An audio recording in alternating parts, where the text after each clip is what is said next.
ప్రవేశిస్తుంది. ఈయనకి పూజ చేసిన అక్షతలు గరిక తల మీద వేసుకుని అప్పుడు వ్రతం మొదలు పెడతారు. అప్పుడు నిర్విఘ్నంగా జరుగుతుంది. లేకపోతే ఏమైనా ప్రతిబంధకం రావచ్చు. ఎంతంత పెద్ద పెద్ద విఘ్నాలవనివ్వండి ఆయన తీసేస్తాడు.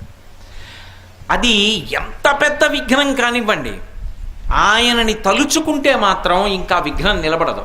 ఆ విఘ్నాన్ని తీస్తాడు. అందుకే ఒక్కొక్క దేవాలయంలో 2 విఘ్నేశ్వరులు ఉంటారు, 2 వినాయకమూర్తులు ఉంటాయి. ఒక శివాలయంలో ఒక శివలింగమే ఉంటుంది, ఒక్కొక్క శివాలయంలో 1 కన్నా ఎక్కువ శివలింగాలు ఉంటాయి. అప్పుడు ప్రదక్షిణంలో పానవట్టం దాటచ్చు. సరే, ఇప్పుడు శైవాగమానికి సంబంధించిన విషయం ఎందుకు, కానీ వినాయకుడు సాధారణంగా ఒక్కడే ఉంటాడు, ఉండాలి కూడా.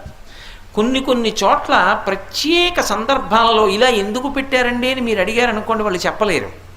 కానీ ఒక్కొక్క చోట ఒక్కొక్క ప్రత్యేక సందర్భంలో 2 వినాయకులు ఉంటారు. 2 వినాయకుల్ని ఎందుకు ప్రతిష్ఠ చేస్తారంటే